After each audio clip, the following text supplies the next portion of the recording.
أعوذ بالله من الشيطان الرجيم بسم الله الرحمن الرحيم والعصر إن الإنسان لفي خسر إلا الذين آمنوا وعملوا الصالحات وتواصوا بالحق وتواصوا بالصبر صدق الله العظيم وصدق رسوله النبي الحبيب الكريم ونحن على ذلك من الشاهدين والشاكرين والحمد لله رب العالمين. وقال تعالى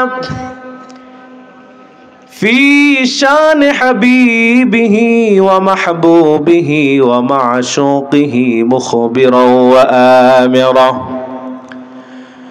إن الله وملائكته يصلون على النبي يا أيها الذين آمنوا صلوا عليه وسلموا تسليما اللهم صل على مولانا وعلى آل سيدنا مولانا এই দুরূদ শরীফ পড়তে খারাপ লাগে নাকি? আওয়াজে তো বোঝা যাচ্ছে আসলে আমরা ক্লান্ত হয়ে পড়ছি। মাহফিল কি এখনই শেষ হয়ে যাবে না আরো আছে সময়? আরো অনেক উলামায়ে কেরাম বলেন এখনো বাকি আছে। আমরা এখনই জেমায়ে গেছি, অথচ দুরূদের যে ফজিলত রয়েছে এমন ফজিলত অন্য কোনো ইবাদতের মধ্যে নেই। জোরে বলেন সুবহানাল্লাহ। আল্লাহ রাসূল সাল্লাল্লাহু আলাইহি ওয়াসাল্লাম ইরশাদ করেন, যে ব্যক্তি একবার দুরূদ পড়বেন তার উপর 10টি রহমত নাজিল করবেন। বলেন না সুবহানাল্লাহ। আল্লাহ তাআলা কয়টি রহমত নাজিল করবেন? শুধু কি তাই, 10টি গুনাহ মাফ করে দিবেন। চিল্লা বলেন সুবহানাল্লাহ। আবার 10টি ইজ্জত দান করবেন। অন্য কোনো ইবাদতের মধ্যে এটি নেই। জোরে বলেন না সুবহানাল্লাহ। এগুলোকে মন খুলে প্রাণ ভরে নবীজিকে দরুদের মাধ্যমে স্মরণ করা যাবে ইনশাআল্লাহ। জোরে সোরে মহব্বতে আল্লাহুম্মা সাল্লি আলা সাইয়্যিদিনা মাওলানা মুহাম্মাদ ওয়া আলা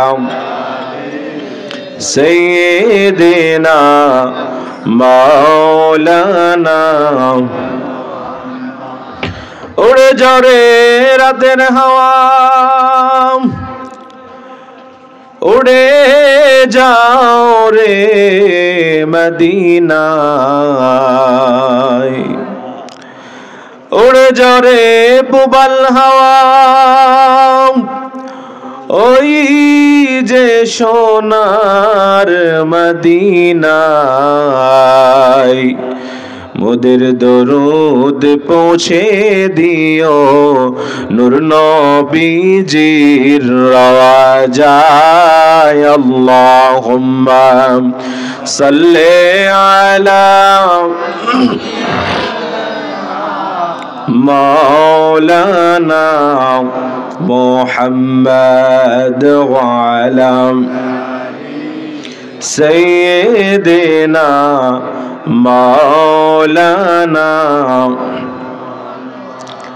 ইচ্ছে করলে নবীজি আমার থাকতে পারতেন আরশে, ইচ্ছে করলে নবীজি আমার থাকতে পারতেন আরশে।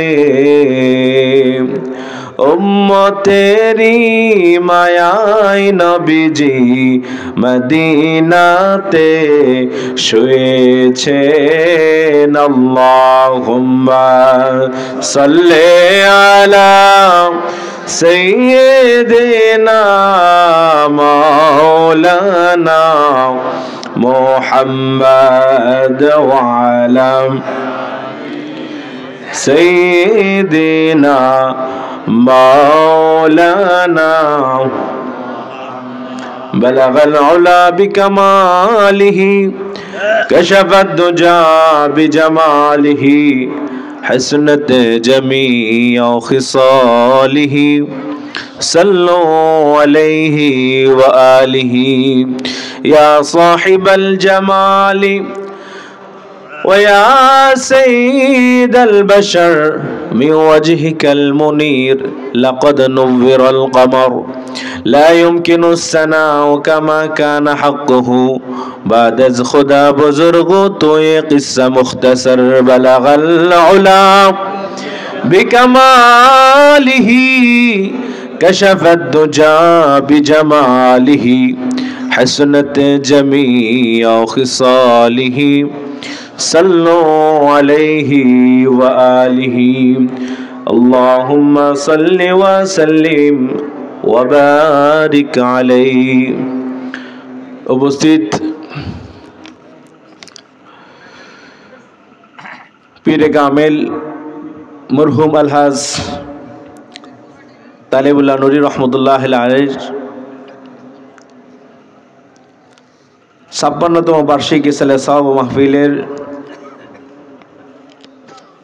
সম্মানিত সভাপতি অত্র দরবার শরীফের হযরত মাওলানা মুহাম্মদ আমিনুল ইসলাম পীর সাহেব মাদ্দাজিল আলী, উপস্থিত আছেন প্রধান বক্তা হিসেবে মুহাদ্দিস রফিকুল্লাহ আফসারী সাহেব। আজকের এই মাহফিলে শুভ আগমন করবেন ঐতিহ্যবাহী সোনাকান্দা দরবার শরীফের দাদা হুজুর রহমতুল্লাহ আলাইহির সুযোগ্য উত্তরসূরি পীরজাদা হাফেজ মাওলানা হুসাইন আহমদ হানাফি সাহেব। উপস্থিত থাকবেন মহালক্ষীপাড়া সিনিয়র মাদ্রাসার সম্মানিত প্রভাষক মাওলানা মোহাম্মদ মিজানুর রহমান আতিকি সাহেব, কারি আব্দুর রহিম সরকার সহসুবার জাঙ্গিরায় দাখিল মাদ্রাসা সিলেট, মাওলানা মুফতি কাজী সফিউল্লাহ সাহেব, মাওলানা রেজাউল করিম মিজান সাহেব। প্রধান অতিথি হিসেবে আজকের এই মাহফিলে উপস্থিত থাকবেন মরহুম আব্দুল ওয়াদুদ চেয়ারম্যান সাহেবের সুযোগ্য সন্তান, বিশিষ্ট শিক্ষাবিদ, গবেষক ও সমাজসেবক জনাব মোহাম্মদ মাকসুদুল আলম সহ আজকের এই মাহফিলের সার্বিক তত্ত্বাবধানে যিনি আছেন বিশিষ্ট ব্যবসায়ী পীরজাদা আলহাজ গোলাম মুস্তফা সাহেব সহ অত্র এলাকার বিভিন্ন জায়গা থেকে আগত ধর্মপ্রাণ মুসলমান ভাই বন্ধুরা, পর্দার আলে উপবিষ্ট মা বোনেরা, সকলকে অন্তঃস্থল থেকে জ্ঞাপন করছি আন্তরিক শুভেচ্ছা অভিনন্দন। আবারও ইসলামী সম্ভাষণ সালাম, আসসালামু আলাইকুম ওয়া রাহমাতুল্লাহি ওয়া বারাকাতুহু।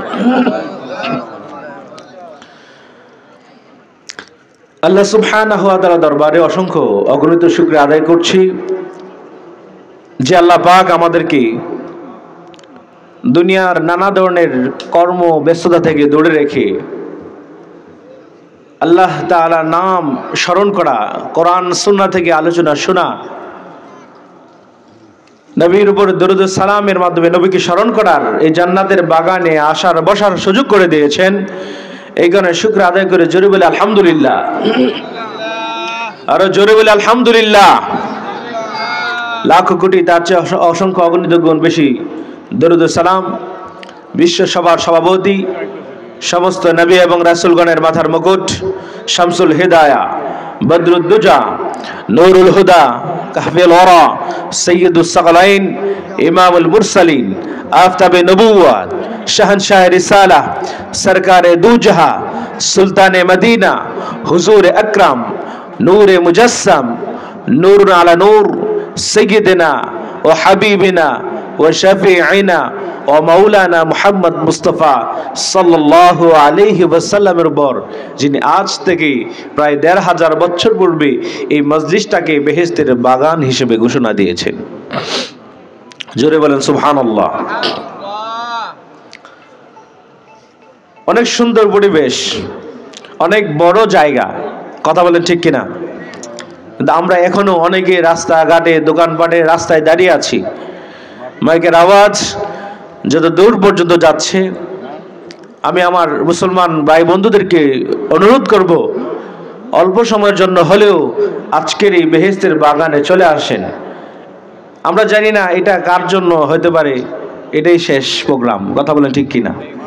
কারণ মৃত্যুর কোনো কি নেই, নির্দিষ্ট টাইম আছে? টাইম নেই। আমরা কখন কোন সময় চলে যায়, আসার সিরিয়াল থাকলেও যাওয়ার কোনো সিরিয়াল নেই।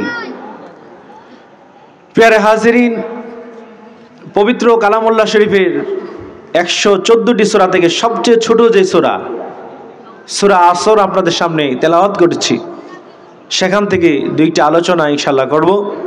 আল্লাহ পাক যেন এই আলোচনা আমাকে এবং আপনাদের সবাইকে আমল করার তৌফিক দান করে, জোরে বলেন আমিন।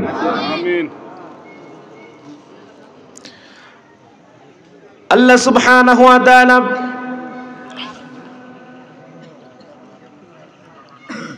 পবিত্র কোরআনুল কারীমের সূরা আসরের মধ্যে আল্লাহ সুবহানাহু ওয়া তাআলা মানুষের জীবনের সফলতা ব্যর্থতা, কে সফল কে ব্যর্থ, কোন কাজগুলা করলে একটা মানুষ ক্ষতি থেকে বেঁচে থাকবে, আর কোন কাজগুলা করলে বিপদে থাকবে, কোনগুলা ভালো কোনগুলা মন্দ, কোন কাজের মাধ্যমে মানুষ এই পার্থিব দুনিয়ার সুখ শান্তি পাবে এবং পরলৌকিক জীবনের মুক্তি পাবে, এই বিষয়ের উপর আল্লাহ তাআলা আলোচনা করেছেন। চিল্লা বলেন সুবহানাল্লাহ। এই সূরাটি নাজিলের ব্যাপারে তাফসীরের মধ্যে আসছে যে ওয়ালিদ ইবনে মুগীরা সে আমাদের নবী হুজুর সাল্লাল্লাহু আলাইহি ওয়াসাল্লামকে বলল যে মুহাম্মদ তুমি ক্ষতির মধ্যে আছো, বলে নাউজুবিল্লাহ।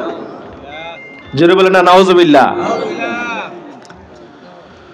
তখন আল্লাহ সুবহানাহু ওয়া তাআলা সূরাতুল আসর নাজিলের মাধ্যমে জানিয়ে দিলেন। আল্লাহ তাআলা বলেন ওয়াল আসর ইন্নাল ইনসানা লাফি খুসর ইল্লাল্লাযীনা আমানু ওয়া আমিলুস সলিহাতি ওয়া তাওয়াসাউ বিল হাক্কি ওয়া তাওয়াসাউ বিস সাবর। জোরে বলেন সুবহানাল্লাহ।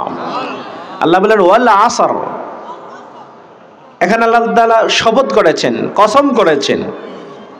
কি করেছেন? সময়ের, যুগের। জোরে বলেন সুবহানাল্লাহ। এই সময় বা এই যুগের এটার মালিক কে? জোরে বলেন না কে? আল্লাহ তাআলা বলেন ওয়াল আসর, সময়ের, যুগের, মহাকালের আল্লাহ তাআলা শপথ করলেন। তারপরে বললেন ইন্নাল ইনসানা লাফি খুসর, অবশ্যই অবশ্যই মানুষ ক্ষতির মধ্যে নিমজ্জিত। জোরে বলেন নাউজুবিল্লাহ। আল্লাহ তাআলা এখানে ইনসান বলতে মানুষ সম্প্রদায়কে বুঝিয়েছেন যে পৃথিবীর যত মানুষ আছে সব মানুষই ক্ষতির মধ্যে কি নিমজ্জিত। তবে ইল্লাল্লাযীনা আমানু, ইল্লাল্লাযীনা আমানু, তবে যারা ঈমানদার, ঈমান আনছে, ঈমান আনলে ওয়ালা যারা, যারা আল্লাহর উপর ঈমান এনেছে, বিশ্বাস করেছে, এই শ্রেণী ছাড়া। আর কি?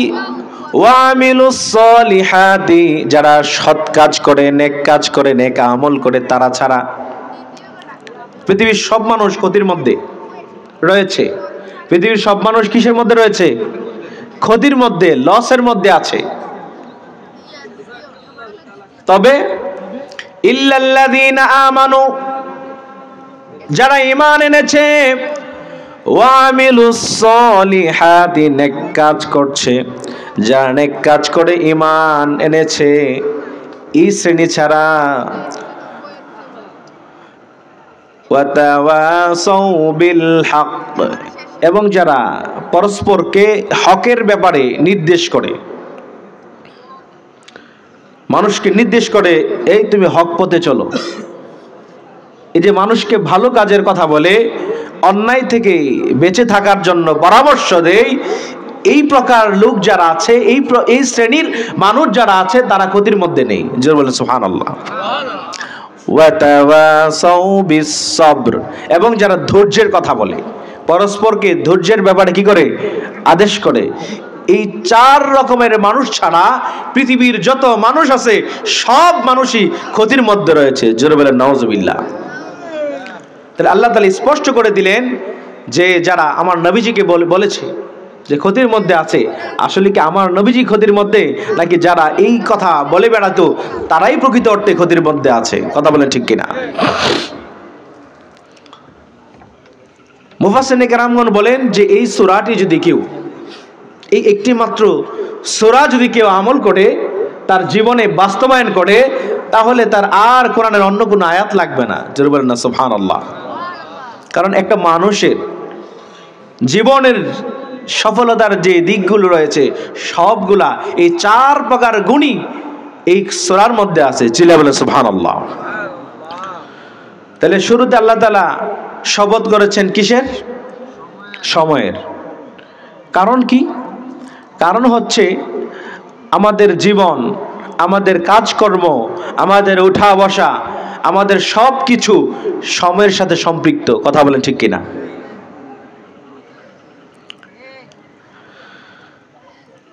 ইন্নাল ইনসানা লাফি খুসর, এখানে মানুষের ক্ষতি কি? এ ক্ষতি দুই ধরনের। পার্থিব ক্ষতি, এ দুনিয়ার জীবনের, জাগতিক জীবনের ক্ষতি, এটাও হতে পারে, এবং মৃত্যুর পরের যে জীবন আছে, কারণ দুনিয়ার সময়টা আসলে ক্ষণস্থায়ী, একেবারে অল্প সময়। কথা বলেন ঠিক কিনা? এই অল্প সময়ের আল্লাহ তাআলা বলেন যে ইন্নাল ইনসানা লাফি খুসর, এই অল্প সময়ের ভিতরে যারা আল্লাহ তাআলার নির্দেশ মেনে যারা চলবে না, অর্থাৎ ঈমান যারা আনবে না, সৎকার যারা করবে না, এবং হকের উপর যারা থাকবে না, এবং যারা ধৈর্য ধরবে না, তারা অবশ্যই ক্ষতির মধ্যে রয়েছে। জোর বলে নাউজুবিল্লাহ। ঈমান, ঈমান বলতে কি বোঝায়? ঈমানের শাব্দিক অর্থ হচ্ছে বিশ্বাস। ঈমানের শাব্দিক অর্থ কি? বিশ্বাস।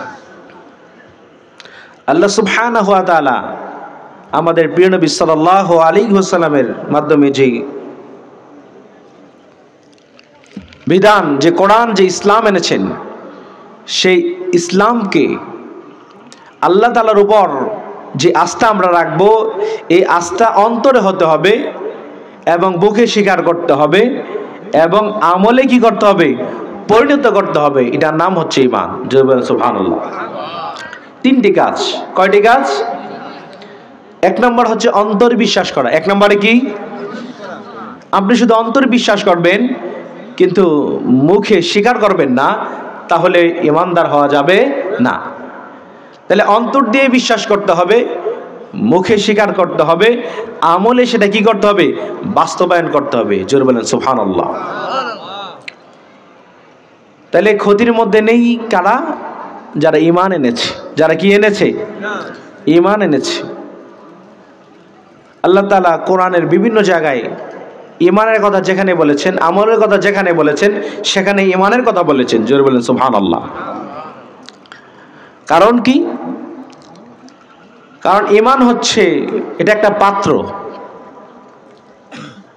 আপনি যদি কোনো পাত্রের মধ্যে পানি ঢালেন, কিন্তু পানির যেখানে ঢালছেন সেই পাত্রের নিচ দিয়ে যদি ছিদ্র থাকে, ফোঁটা থাকে, তাহলে কি ওখানে পানি থাকবে? জোরে বলেন না, থাকবে? সুতরাং আল্লাহ তাআলা এই পৃথিবীতে যত মানুষ পাঠিয়েছেন,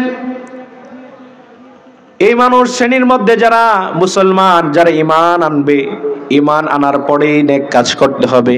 কারণ নেক কাজ করলেই হবে না যদি তার ঈমান না থাকে। ঈমান থাকতেই হবে। ঈমান থাকার পর যদি আমি আপনি আমল করি, তাহলেই এই ঈমানটা এবং এই আমলটা কাজে লাগবে। কথা বলেন ঠিক কিনা? এখন আমার ঈমানই নাই, আমি আমল দিয়ে কি করব? কথা বলেন ঠিক কিনা?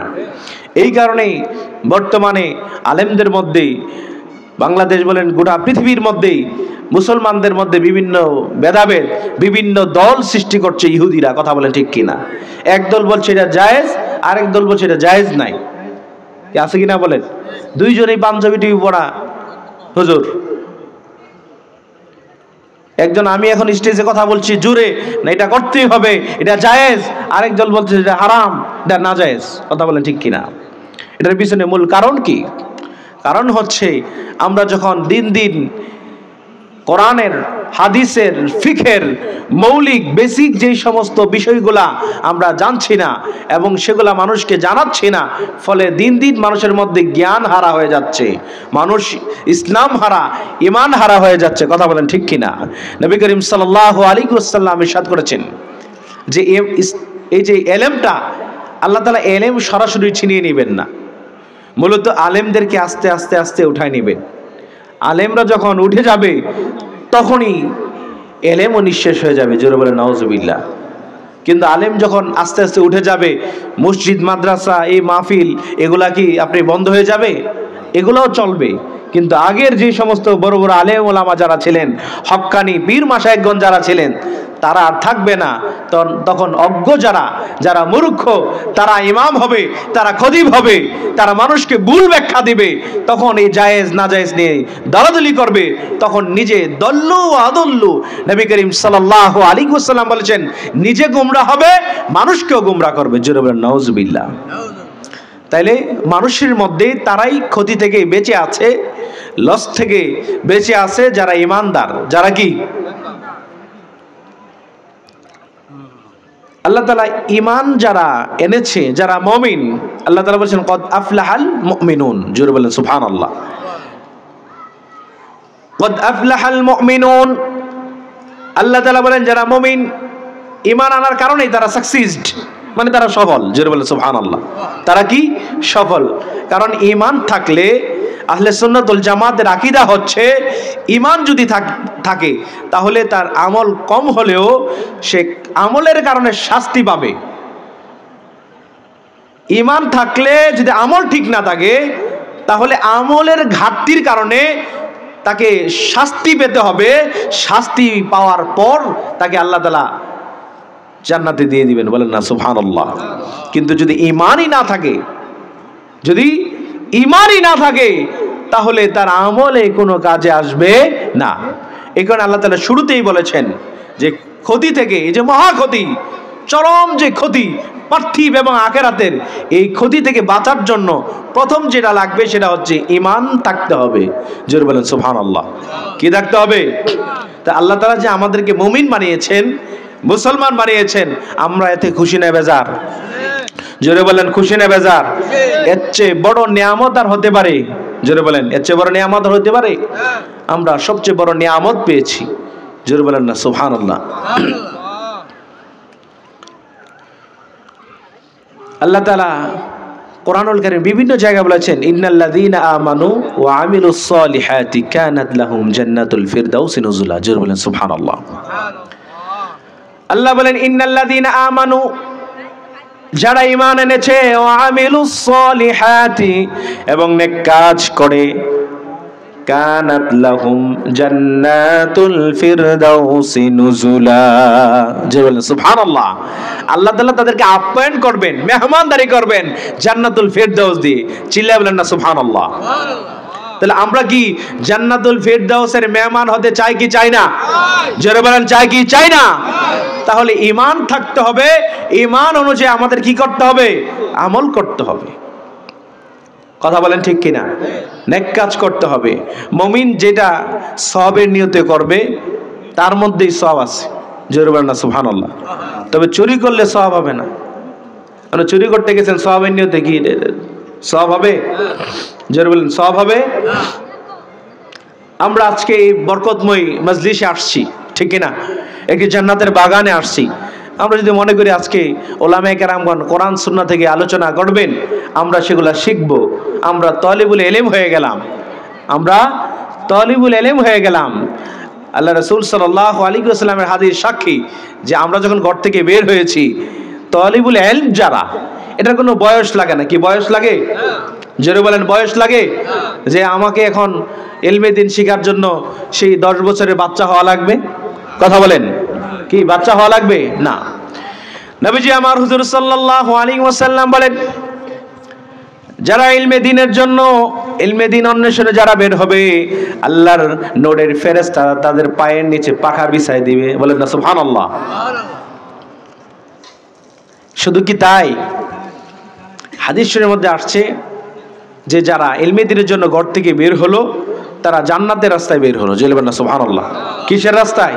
তাহলে আপনি আমি এই ওয়াজ মাহফিলটাকে আমরা মনে করতে পারি এটা ইলমে দ্বীনের একটি মারকাজ। এখানে যারা আলেম ওলামায়ে কেরামগণ যারা আসবেন, তারা তো কোরআন সুন্নাহর বাইরে আলোচনা করতে পারবেন না। কথা বলেন, কি পারবে? কারণ আমাদের আলোচনার যে জায়গা সেটি হচ্ছে মহাগ্রন্থ আল কোরআন। কথা বলেন ঠিক কিনা? মহাগ্রন্থ কি? আল কোরআন। তারপরে হচ্ছে হাদিস, একটা হচ্ছে মাতলু আর একটা গায়রে মাতলু। নবী করিম সাল্লাল্লাহু আলাইহি ওয়াসাল্লাম যা কিছু বলেছেন সেটাও ওহী। জোরে বলেন না সুবহানাল্লাহ। ওয়া মা ইয়ানতিকু আনিল হাওয়া, যে উনি নিজের মতো করে, নাতাক বলা হয় জিহ্বা নড়াচড়া করা। আমার নবীজি হুজুর সাল্লাল্লাহু আলাইহি ওয়াসাল্লাম নিজের ঠোঁট মোবারককে, জিহ্বাকে নিজের ইচ্ছা মতো নাড়াইতেন না। আল্লাহ তাআলা যখনই নাড়াতে বলতেন তখনই তিনি নাড়াইতেন। জোরে বলেন না সুবহানাল্লাহ। তাহলে আমরা ঈমান এনে এখানে বসেছি, আমরা কি লাভে আছি না ক্ষতির মধ্যে আছি? জোরে বলেন না, লাভে আছি না ক্ষতির মধ্যে আছি? তাহলে এই লাভ থেকে, আজকের এই বসা থেকে আমাদের শিক্ষা নিতে হবে যে সময় এটা আল্লাহ তাআলার পক্ষ থেকে। কথা বলেন ঠিক কিনা? এই সময় আমাদের চলে যাচ্ছে। আমাদের সময় দিন দিন, আমাদের হায়াত কি বাড়তেছে না কমতেছে? জোরে বলেন, কমে না বাড়ে?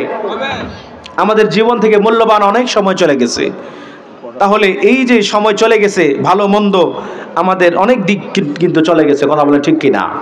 প্যারে হাজরিন, আল্লাহ সুবহানাহু ওয়া তাআলা ইমানদার যারা, ইমান এনেছে যারা, তাদেরকে আল্লাহ তাআলা বলেছেন তারা ক্ষতি থেকে বেঁচে আছে। ওয়া আমিলুস সালিহাত, এবং যারা নেক কাজ করছে তারাও বেঁচে আছে। জোরে বলেন না সুবহানাল্লাহ। প্যারে হাজরিন, ওয়াতাওয়া সাওবিল হাক্কি ওয়াতাওয়া সাওবিস সাবর। এখানে আরো দুটি বিষয়ের কথা আল্লাহ তাআলা বলেছেন। হকের উপর থাকতে হবে, পরস্পরকে হকের কথা বলতে হবে। পরস্পরকে কিসের কথা বলতে হবে? জোরে বলেন, পরস্পরকে কিসের কথা বলতে হবে? হকের কথা বলতে হবে। ভালো আছেন? তাহলে ওয়াতাওয়া সাওবিল হক, হক মানে হচ্ছে কি? সত্য।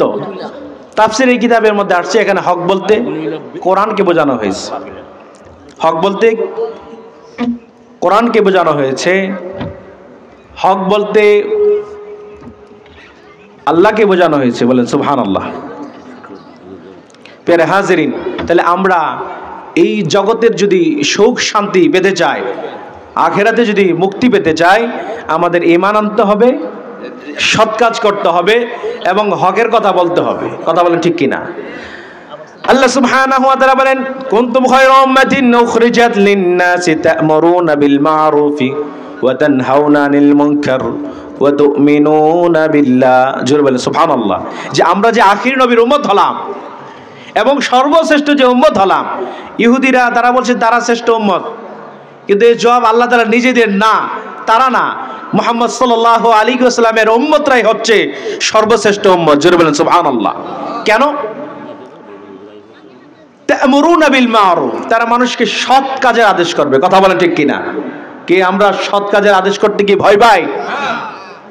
শুধু কি তাই? সৎ কাজের আদেশই করবেন, মানুষকে নামাজের কথা বলবেন, কিন্তু আশেপাশে আড্ডায় ফাড্ডায় যারা বেনামাজি, যারা সুদখোর, যারা ঘুষখোর, যারা হারামখোর, যারা অন্যায় অপরাধে যারা লিপ্ত, তাদেরকে কি আপনি সালাম দিবেন? ওয়া তানহাউনা আনিল মুনকার।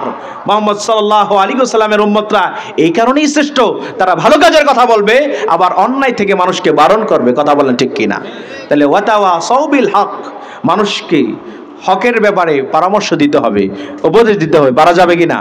ওয়াতাওয়াসাউ বিস সবর, এবং ধৈর্যের উপদেশ দিতে হবে। কি পারা যাবে কিনা বলেন? বিপদে আপদে, ইবাদতে, শীতকালে নামাজ পড়া, ওযু করা কি কষ্টকর কিনা? সেখানে ধৈর্য ধরতে হবে। আপনার কোনো মুসিবত আসছে, এই মুসিবতে ধৈর্য ধরতে হবে। কথা বলেন ঠিক কিনা? যারা এই ধৈর্য ধরে হকের উপর থাকে, আল্লাহ বলেন এই শ্রেণীর মানুষেরা তারা ক্ষতি থেকে সেফ, তাদের কোনো ক্ষতি নেই। জোরে বলেন সুবহানাল্লাহ। আল্লাহ তাআলা আমাদের সবাইকে কবুল করুন। জোরে বলেন আমিন।